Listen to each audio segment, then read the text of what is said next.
de charlas comenzará hoy con una charla al mes sobre las temáticas del software libre. Aquellas personas a las que les interese la informática o les guste saber cosas de computación les serán tremendamente útiles. ¿Ya? Y aquí, cierto, bastante deforme, un pingüino y un ñu. ¿Ya? No sé si sabían que ese era el animal. Ya sabremos por qué, son símbolos. ¿Cómo se llama el pingüino, capitán? Tux. Sí, Tux. T-U-X. Y el ñu, bueno, se llama ñu, no tiene un nombre puntual. ¿Ya? Ya sabremos por qué son así. Entonces, para comenzar, primero deberíamos nosotros definir términos.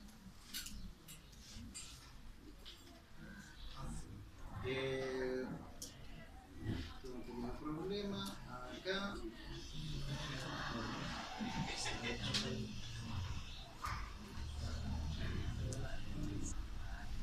Para que un computador funcione, ¿cierto? Y me gusta este ejemplo porque en realidad es bastante notorio. ¿Han utilizado alguna vez en su vida una calculadora? Supondré. Ya, dentro de esa idea general de las calculadoras, uno pensará, la calculadora tiene un componente de circuitos eléctricos y un componente de algo que lo interprete, porque para la calculadora y desde un punto de vista eléctrico, apretar el botón que tiene, cierto, pintado un 1 y apretar el botón que tiene pintado un 9 es lo mismo, desde el punto de vista eléctrico. Los dos mandan el mismo impulso. Por lo tanto, lo que genera la diferencia entre el botón 1 y el botón 9 tiene que ser algo que va más allá de las componentes físicas. ¿Sí? En ese sentido está definido el software, que en realidad lo que hace es darle un conjunto de instrucciones a la máquina para que interprete estas entradas físicas de alguna manera ordenada. ¿Sí? Dicho de un modo simple, ustedes van, ¿cierto? Utilizan el Word, aprietan la letra L y lo que esperarán es que les salga un símbolo, ¿cierto? Con la representación de la letra L, ya sea mayúscula o minúscula. ¿Sí? Todo lo que se preocupa de hacer eso es el software, la parte no física de un computador. ¿Ya? Si bien tiene una especie de almacenamiento físico, no tiene una representación física dentro de los componentes. No es algo eléctrico. ¿Ya? Como ustedes podrían decir, bueno, yo tengo una idea, la idea de saludar, ¿cierto? Esa idea no tiene una entidad física hasta que yo muevo la mano y saludo. ¿Ya? Y el gesto es reconocido por todos nosotros. Bueno, algo así funciona. Ahora, si yo tomo este conjunto de software y lo ordeno de una determinada manera, voy a tener lo que conocemos como un sistema operativo. ¿Sí? Antiguamente existía solo un sistema operativo, y vamos a hablar más adelante de ello, llamado Unix, que era utilizado normalmente por la milicia y por las universidades. Era tremendamente caro. ¿Sí? No lo podían tener las personas en sus casas. Cuando hoy por hoy ustedes tienen, ¿cierto?, un número de computadores tremendamente potente en el bolsillo, y no es broma. Y aquí volvemos a la idea del pingüinito, ¿cierto? Tenemos de nuevo a Tux y hay un Android, ¿cierto?, que es de este sistema operativo del celular Android, y obviamente la ventana, que todos sabemos qué significa. ¿Ya? Sí, porque si bien yo no abogo por esa ventana, y de hecho la detesto, todos empezamos conociéndola. Vamos a entender más adelante por qué. Y obviamente aquí tenemos una premisa, ¿sí? El programa existe porque alguien lo ideó. Obvio, si existe un programador, el programador idea un programa, y ese programa obviamente puede tener dos escenarios, en que solo quien lo ideó puede modificarlo, o que ese programa sea de libre distribución. ¿Ya? Como estas charlas versan sobre el software libre, al programa no libre le vamos a llamar privativo. ¿Sí? Porque podríamos decir, porque decirle no libre es muy suave. Privativo significa que el programador original me prohíbe a mí hacer algo sobre su programa. Y vamos a entender por qué eso es nocivo. Pero veámoslo a través de un ejemplo. Tengo acá a sendo individuo con su computador. Hoy ya no hay computadores así de ancho, pero la idea es, ya no usamos pantallas de rayos catódicos, pero bueno, la nostalgia. ¿Sí? Si la pregunta sería, ¿quién está controlando ese equipo? ¿Alguien tiene una idea sobre eso? ¿Quién controla ese equipo? Dime, Jorge. La electricidad la electricidad toma decisiones sobre el equipo. El software, ya. La empresa, el sistema operativo, ya, estamos bien, se ha entendido la primera parte. Esa misma idea, ya, el sistema operativo. Y acabamos de definir que existían dos tipos de software, ¿cierto? El privativo y el libre. Entonces, si la respuesta es que en realidad el sistema operativo que está en esa máquina es privativo, quien controla esa máquina no es la personita de acá. No es el dueño de ese computador, porque él fue, ¿cierto? Puso todo su trabajo a disposición de su empleador, se le pagó y él dice, oye, me voy a comprar un computador. Pero en realidad, si el software que está dentro de este aparato no es libre, quien controla ese computador es este horrible fantasma que está ahí encima. ¿Sí? ¿Y ese fantasma a qué se refiere así? Windows. Es el logo de Windows. Es el logo de Windows, sí. Bueno, ha cambiado harto el logo de Windows, pero en realidad creo que se entenderá, sí, hasta por lo menos el 7 se ocupaba ese logo de colores. Ojo, entonces, si el programa de acá es privativo, en realidad quien controla todas las decisiones del computador es un agente de Microsoft y no la persona que compró ese computador. ¿Cierto? Disculpen. Por lo que nuestra pregunta es, ¿quién le va a dar el conjunto de instrucciones a una máquina? Dígame. ¿Usted dice que lo controla un agente de Microsoft?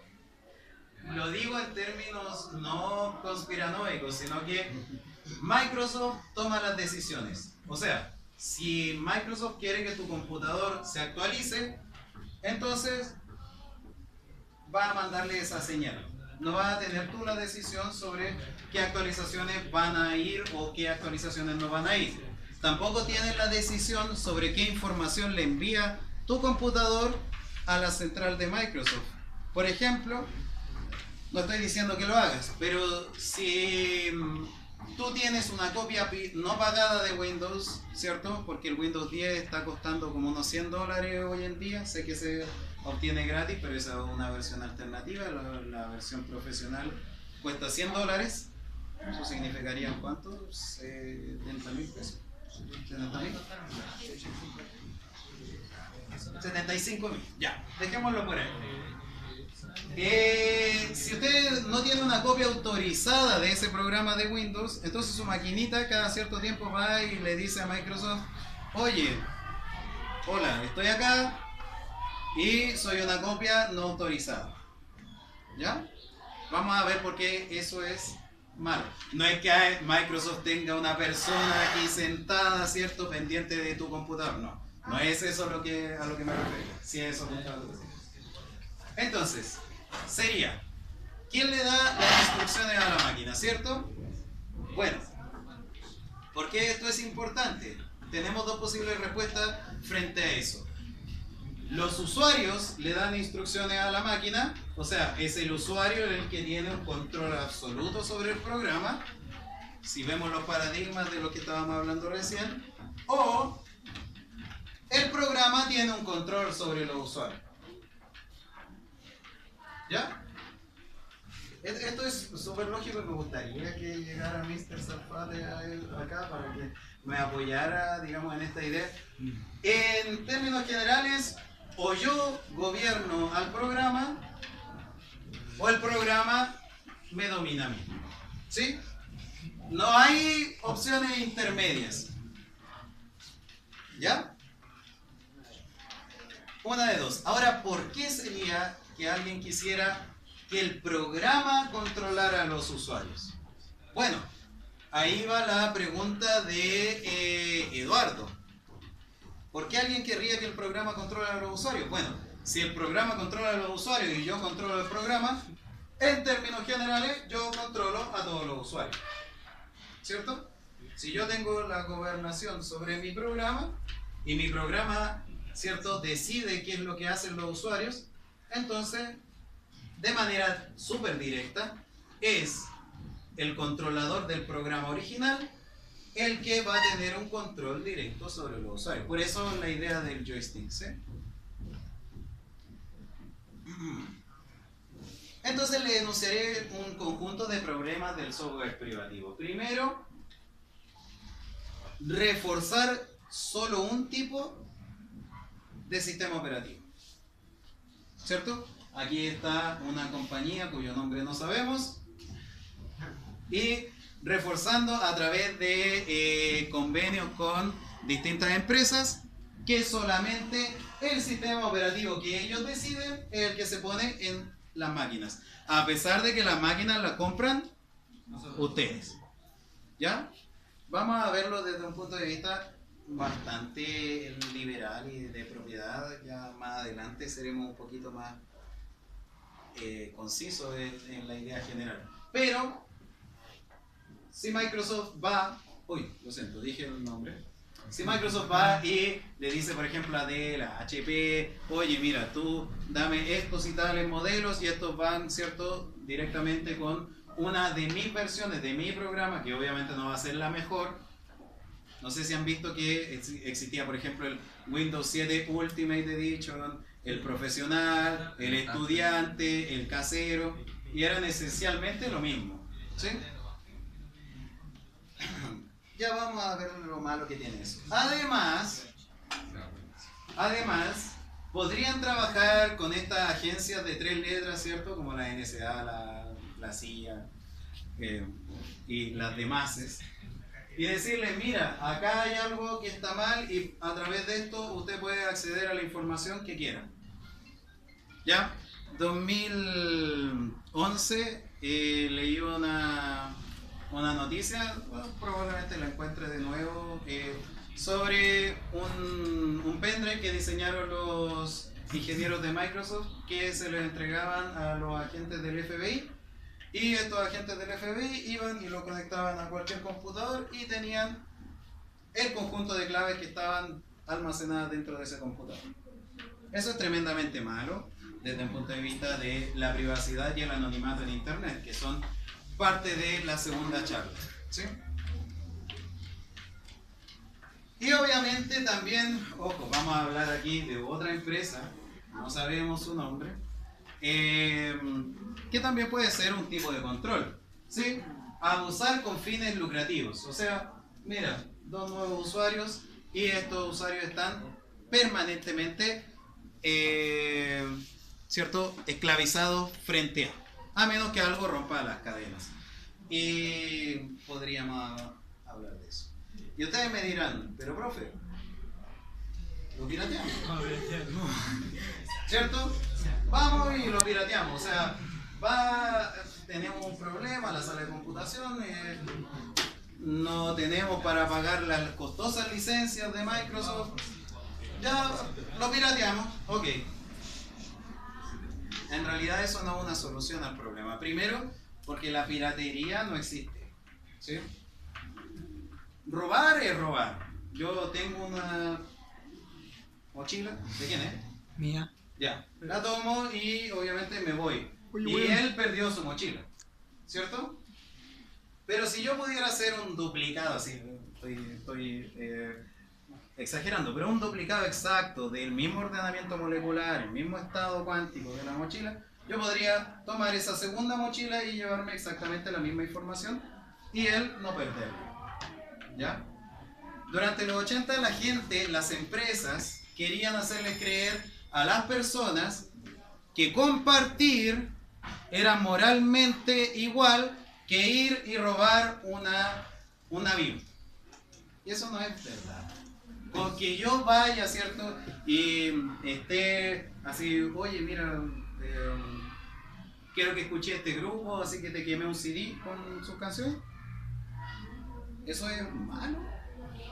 E igual a ir, ¿cierto? A abordar una nave, matar gente, tirarla por la borda, que se lo coman los tiburones. No. Lamentablemente, o por suerte, no es así. Así que primero, la piratería no existe. ¿Ya? Otro problema del software privativo. Sí, el año pasado estuve revisando y ustedes me dirán, bueno, vamos a piratearlo. O hay alguien que piratea.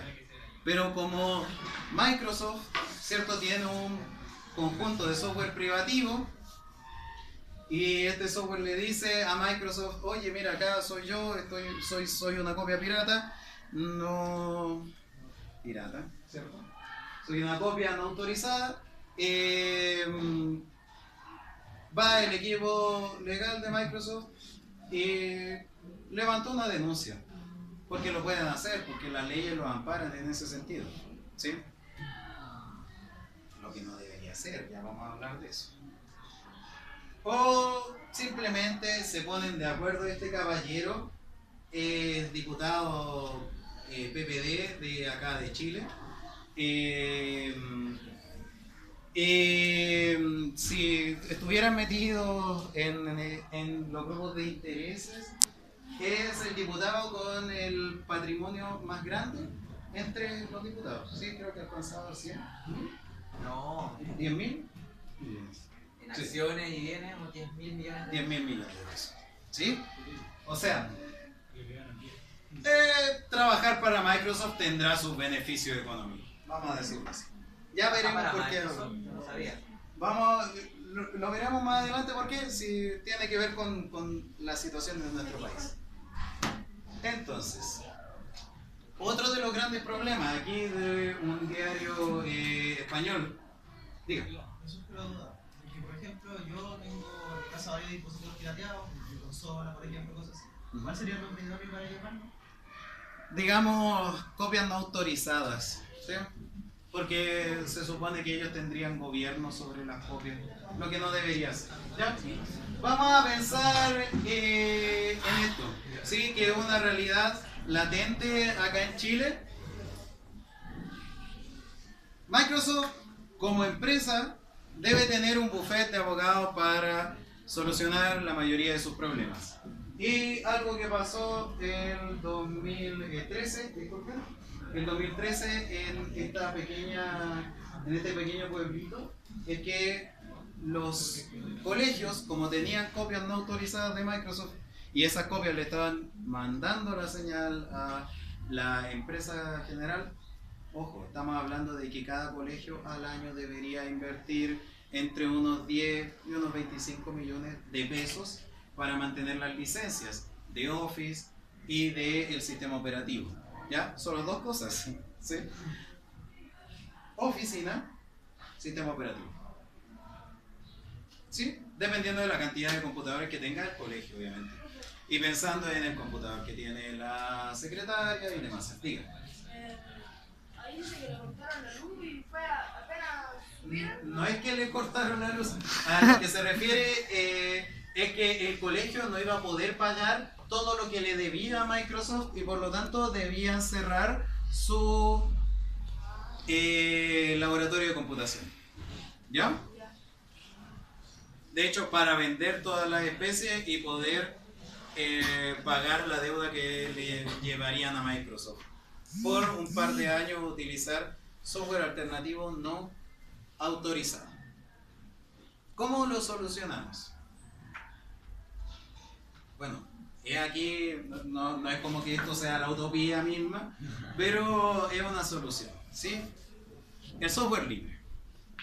Ya hablé mucho del software privativo y de las cosas malas. obvio, ustedes se acostumbraron a utilizarlo, o sea, ven el botoncito de acá, ¿cierto? Y saben que eso es inicio, hasta le dicen la tecla Windows a la tecla Super. Cosas horribles que le han hecho en sus cabezas, ¿ya? Y vamos a pensar en este grupo independiente, ¿cierto? Una nación en las nubes en la que todo el mundo come algodón de azúcar y saltan de felicidad y todo es rosado. No pueden decirme que ese hombre no ama la tecnología, ¿sí? Él es el doctor Richard Matthew Stallman, ¿sí? Quien en 1981 se da cuenta de dos cosas. Estudiaba informática en el Instituto Tecnológico de Massachusetts y en esos tiempos ya el señor Billy Puertas y este otro caballero, ¿cierto? Que era el diablo en persona, Steve Jobs,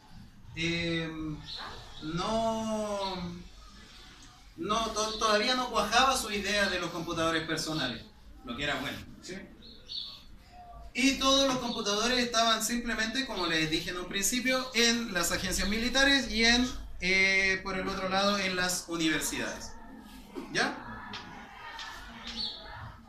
Pero el sistema operativo, que era bastante primitivo, era Unix, el que salía aquí en la segunda diapositiva, ¿cierto? Que salía y decía UNIX, ¿ya? Pero era muy caro. Entonces, si un estudiante de informática quería, digamos, tener su propio programa en la casa o donde quisiera, no iba a poder pagarlo. O quizás tendría que vender la casa. Y ahí no tendría casa en la que tener el computador, ¿sí? Lo que era un problema. Y de hecho, él obviamente viene de toda la cultura hippie, del amor libre, bien entendido y de todas esas cosas. ¿Sí? El último gran hippie que está vivo hoy. Y se le ocurre lo siguiente: una idea contraria a esta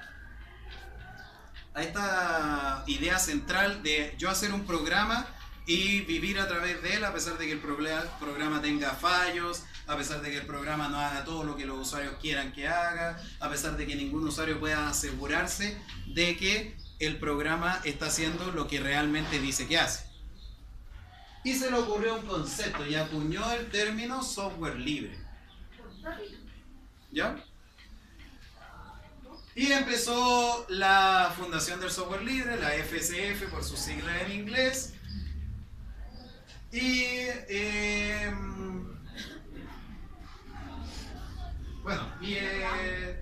después el proyecto GNU. El proyecto GNU o GNU tiene como objetivo desarrollar software libre. Vamos a ver más adelante qué significa que algo sea software libre. Esto empezó en 1981 y en 1983 la mayoría del conjunto de software, porque esto prendió súper bien entre los grupos informáticos. ¿Por qué? Porque a las personas les gusta demostrar que son buenas haciendo lo que hacen. Y qué mejor forma de yo hacer un programa, compartirlo contigo, que tú lo puedas ver, que tú lo puedas leer, que tú lo puedas modificar y saber que el trabajo que hice yo puede ser mejorado y adaptado a tus necesidades. ¿Sí? El problema es que para 1983 ya tenían una licencia de software libre que se aseguraba de que siempre fuera libre, que eso también es importante, pero tenían el conjunto de programas, pero todavía no lo podían poner en, digamos, un computador que fuera totalmente libre. Entonces en 1990 este estudiante finlandés, como no, obviamente, tiene que ser alguien de Finlandia, en donde la educación, ¿cierto?, se basa en la libertad. En 1990, este caballero, ¿cierto?, de nombre Linus Torvalds, va y manda un mail que empezó un movimiento que ha durado y va a seguir durando porque en realidad no hay forma de detener a los individuos. Dice que quería hacer un pequeño núcleo, que en realidad es el que se preocupa dentro de un computador. Ah, apretaste la tecla Enter o hiciste un clic, ya, listo. ¿Qué significa ese clic? Sacamos el programa y respondemos de acuerdo. Eso pasa en segundos, ¿cierto? Eso pasa bueno, dependiendo de cómo sea el computador, pero pasa en segundos. Entonces Linus Torvalds va y envía un mail y le dice: queremos hacer un núcleo que sea alternativo a Unix, parecido pero no tan ambicioso como el proyecto New, en el que obviamente el núcleo quede y sea libre de distribución para todos. Estos dos caballeros después se contactaron y qué mejor, teníamos un conjunto de programas por un lado y ya teníamos un núcleo que permitiera funcionar eso. Entonces, obviamente, así como el pan y la mantequilla debían ir juntos. ¿Ya? O bueno, a quien no le gusta el pan con mantequilla, que sea... no sé. Entonces, estaban todos los programas del proyecto New y está obviamente este núcleo al que llamaron Linux y que de hecho se conoce, ¿cierto?, casi a todo el sistema operativo como Linux, pero en realidad Linux es solo una parte de todo el sistema operativo, ¿ya? Es el proyecto GNU o el proyecto New con Linux. Las dos cosas funcionando en conjunto. No hay que desconocer ninguna de las dos partes. Obviamente, uno tiene que pensar que para que exista libertad deben haber sacrificios. A veces los sacrificios son grandes. ¿Ya? ¿Saben qué representa esa pintura?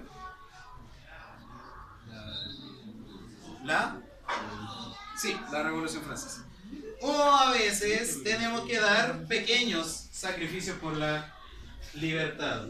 Una área no libre y obviamente hacerle el pequeño quite que merece.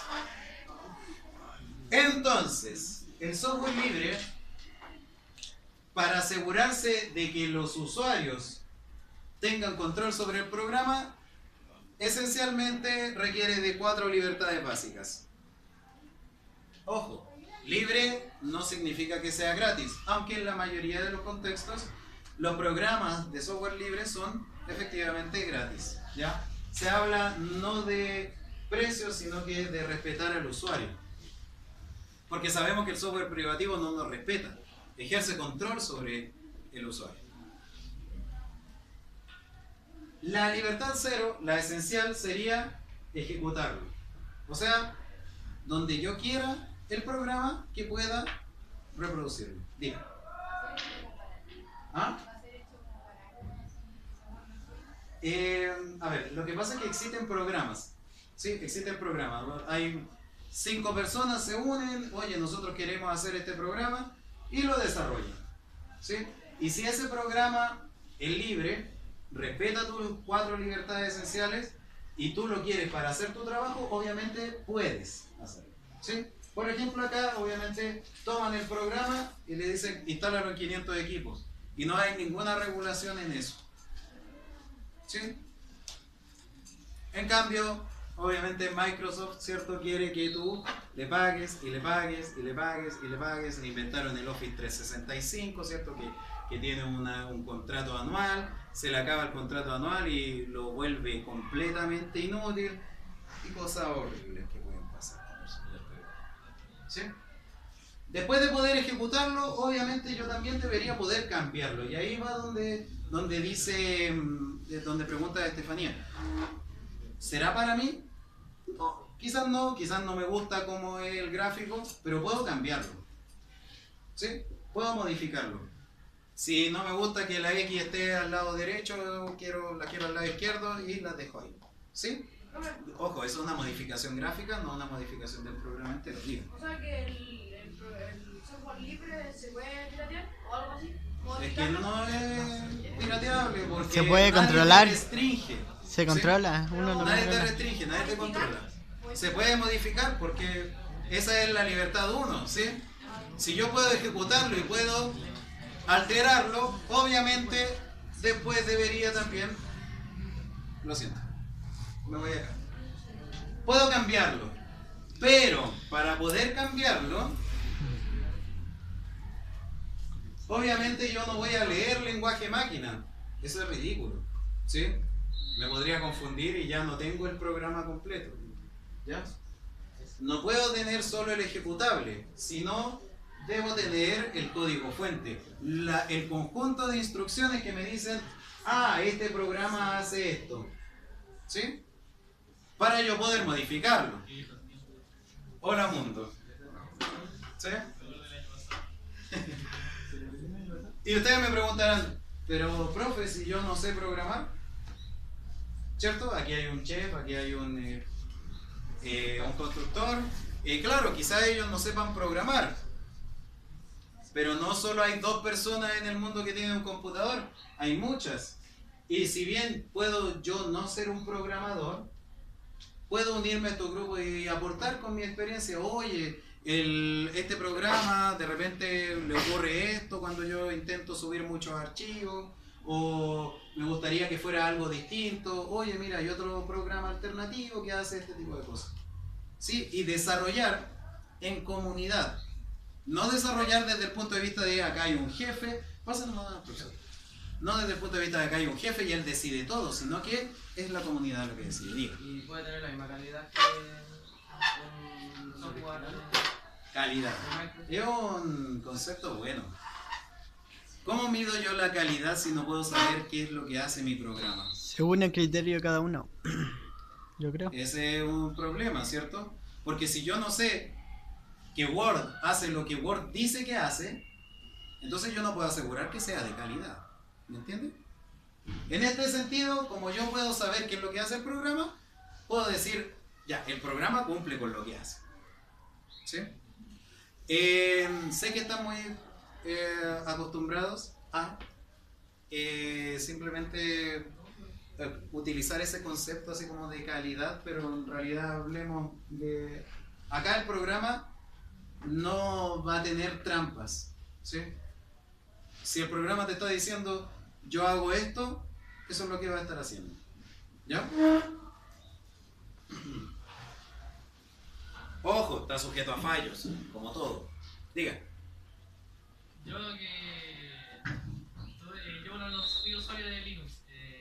Hay una problemática que los foros, por ejemplo, yo que tuve varias problemáticas con incluso la... Exor. Sí, sí me acuerdo. El problema de error con disco duro, por ejemplo, tuve también problemas con mi teclado que no se... había funciones que no funcionaban. Sí. Cuando tenía que buscar en los foros, lamentablemente casi el 99% de los foros estaban en inglés. Y eso me hacía... Y la otra cosa es que me hago dependiente de eso. Depende de cuál sea. Sí, obviamente hay mucha información en inglés. Hay muchísima información en inglés. Pero también hay comunidad que está hecha en español. De hecho, les voy a hablar de en la cuarta charla les voy a hablar de un sistema operativo que fue hecho acá en Argentina. ¿Ya? También que Acá en las Argentina. soluciones que entregaban eran igual en un idioma de programador. Que a mí me pasó eso. Yo las soluciones que encontraba Claro, también las soluciones a veces no eran muy amigables. Sí, no, son demasiado... a veces pasa. Ahora, sí, Kubuntu, lo que pasa es que KDE en ese tiempo era muy inestable, pero son cosas riesgosas, ¿sí? Son cosas riesgosas porque uno no puede predecir todo lo que va a pasar, ¿ya? Yo soy usuario de GNU Linux desde el 2012.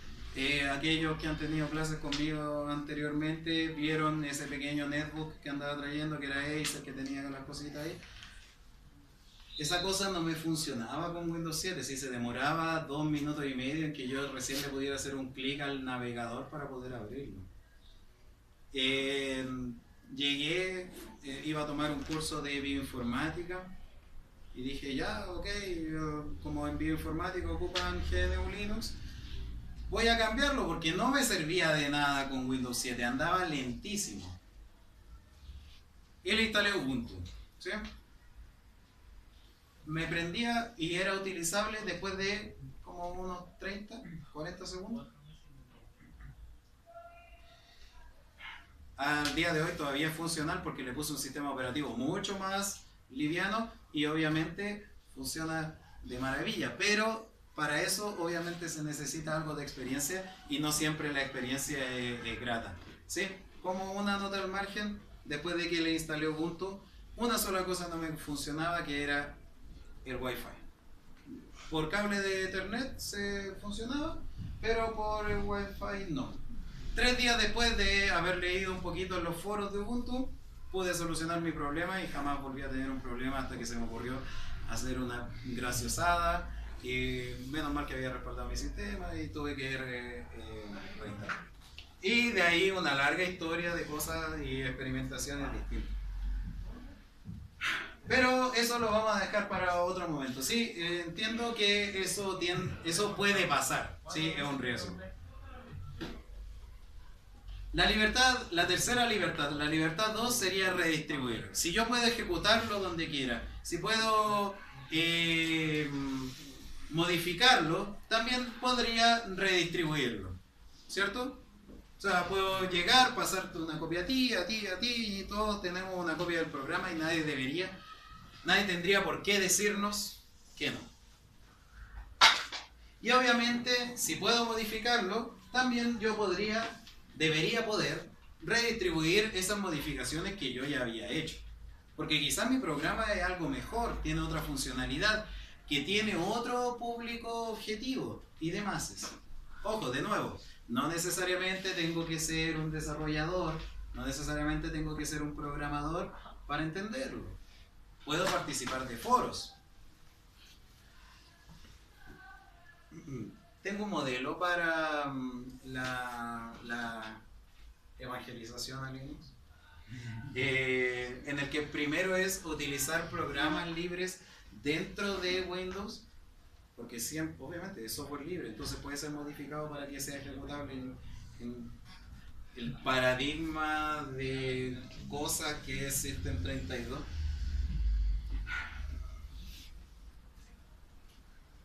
Entonces, ¿qué deberíamos hacer? ¿Cuál debería ser nuestra misión como colegio o como comunidad escolar? Educar para la libertad. Porque es bastante... A ver, lo que voy a decir es algo chocante, pero si yo estoy educando a un conjunto de personas y no los educo con un enfoque hacia la libertad, ¿ya? Entonces lo único que estoy haciendo son elementos participativos, técnicamente engranajes, que lo único que pueden hacer es un trabajo a la vez y simplemente reproducir algo que en realidad, un modelo que está intrínsecamente mal. En cambio, yo podría, ¿cierto?, enfocar mi educación hacia la libertad. Dicho de otro modo, no me gustaría, para nada, sacar a estudiantes que simplemente sepan usar Windows. ¿Ya? Porque van a ser esclavos de ello. A ver, cada vez va a ser peor, ¿cierto? ¿Se acuerdan lo que les pregunté al principio? Que quién había jugado Assassin's Creed, en donde Abstergo, ¿cierto?, es la empresa que está encargada de absolutamente todo en el mundo. Ese mundo no es tan lejano al que tenemos hoy en día, ¿sí? Son un número limitado de personas las que tienen un control económico tal que no podemos, bueno, que no debemos sino hacer resistencia a eso. Me refiero a un poder económico tal que tienen naciones ordenadas, ¿cierto?, con sistemas de capitalización individual, un sistema de salud privativo, un sistema de educación privativo, en el que los colegios, ¿cierto?, los que no se pagan son percibidos como de una menor calidad, solamente por el hecho de que eventualmente aquel individuo que está en el colegio de pago tiene predeterminado su función más adelante. Me gusta pensar en la educación de la libertad, ¿sí? La educación como una herramienta liberadora de la persona. Diga, Agustín. Yo, por ejemplo, tengo un computador Windows, tengo un sistema operativo privativo, Sí. pero me restringirían si yo intentase modificar ese sistema dentro de mi computador. ¿Quién lo restringiría? El mismo Windows. Hoy en día, este es bastante nuevo, ¿sí? Es como del 2013, no, 2014. No notebook que está aquí, un Asus, venía con Windows 10. Han desarrollado mecanismos bastante sofisticados para asegurarse de que usted no pueda tomar decisiones sobre qué cosas instalar acá, ¿sí? Pero siempre hay una trampa, siempre hay una forma. El sábado recién pasado estuve en el Festival Latinoamericano de Instalación del Software Libre como instalador.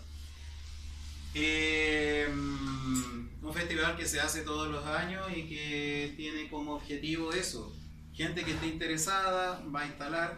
Este año fue un poquito extraño porque la mayoría de la gente que se inscribió para instalar en realidad quería que le instaláramos algún programa puntual, no el sistema operativo completo. Cosas extrañas. Pero asegúrense de que yo, ¿cierto? Como encargado en este lugar, eventualmente voy a tomar la decisión. No que caiga solo en mí, sino que apoyar en un cambio, ¿sí? Quiero dejar esto para más adelante, pero estoy en contacto en un grupo por el Consejo Nacional de Software Libre, en el que distintos colegios en los que se usa software libre van a generar una red de comunicación y obviamente de experiencia, ¿sí? Estoy en contacto con un profesor de tecnología de un colegio particular de Santiago, en lo que ellos utilizan hace bastante tiempo un derivado de Ubuntu, hace 4 años, y Microsoft le sigue mandando cartas de parte de su bufete de abogados diciendo que les deben tantos millones de pesos porque tienen que regularizar las licencias, ¿ya? Y obviamente ellos le han dado más de una vez la respuesta. Nosotros no utilizamos Windows en este colegio, ¿ya? En términos generales hay herramientas de restricción, pero para toda herramienta siempre hay una forma de saltársela, ¿sí? A veces más invasiva, a veces menos invasiva. Espérenme que aquí está. En términos resumidos, entonces el software libre nos hace felices, ¿sí? Y no intrínsecamente felices, sino que nos permite la libertad, ¿ya? Hay una cuestión que a mí me gusta hacer cada cierto tiempo, que obviamente formatear algunos de los computadores que tengo cerca mío, solamente por el agrado de volver a instalar algo completamente libre de nuevo, ¿sí? Y es bastante estimulante. Y obviamente el software no libre te estresa, ¿sí? A mí a veces me han pedido que trabaje con software no libre, pero la verdad es que para mí es tremendamente estresante. Y les digo así como una anécdota, un tío una vez me pidió que le formateara, pero que le pusiera Windows 7, no le servían los controladores de Wi-Fi, no le servía el controlador del trackpad, no le servía...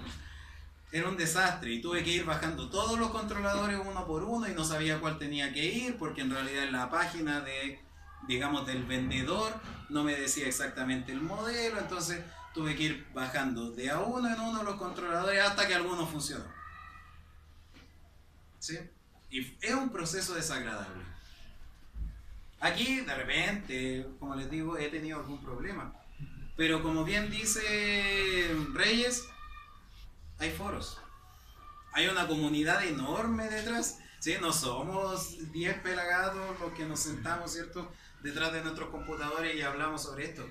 La fundación del software libre es tremendamente grande, ¿sí? Entonces, en términos generales, el software libre permite la libertad y obviamente la realización. Y no solo desde un punto de vista de desarrollo personal, sino también le da un mayor conjunto de herramientas a la persona que utiliza software libre por sobre la que utiliza software privativo, ¿ya? Porque aquella persona que utiliza software libre tiene que desarrollar sí o sí la habilidad de ser paciente y de buscársela y rebuscársela, que es una habilidad que a mí me interesa que desarrolle todo ser humano. Sobre todo con el modelo que tenemos hoy en día frente al que ustedes se van. ¿Qué pasa en nuestro país? 36.000 millones de pesos al año en pura licencia. El Estado tiene que invertir 36 mil millones al año, eso era el 2014, me leí la del año pasado, ha ascendido casi a los 40 mil millones de pesos para que funcionen los, no sé, pues los CEFAM, todos los órganos, ¿cierto? Públicos. 36 mil millones de pesos. Para que tengan una idea, eso es aproximadamente la mitad de lo que se gasta en la Cámara Baja. Sí, en mantener a todos los diputados. ¿Ya? 36 mil millones de pesos. El diputado Vlado Mirosevich del norte, creo que es de Antofagasta, no me acuerdo exactamente, del Partido Liberal, presentó en 2014 una idea en la que el Estado podría ocupar menos. ¿Cuál era su idea? Que se cambiaran a GNU Linux. No tenemos que pagar licencia, ¿cierto? 36 mil millones de pesos ahorrados que podríamos reinvertir en capacitar a la gente, por ejemplo. Y esa era la idea salió aprobada. Al día siguiente, ¿se acuerdan del diputado que le hablé antes, Daniel Farcas, PPD? Bueno, al día siguiente, después de una reunión que estuvo declarada con los altos ejecutivos de Microsoft, Daniel Farcas presenta a la Cámara Baja de Diputados otro proyecto que modificaba el proyecto anteriormente aprobado por Vladimir, por el grupo, ¿sí?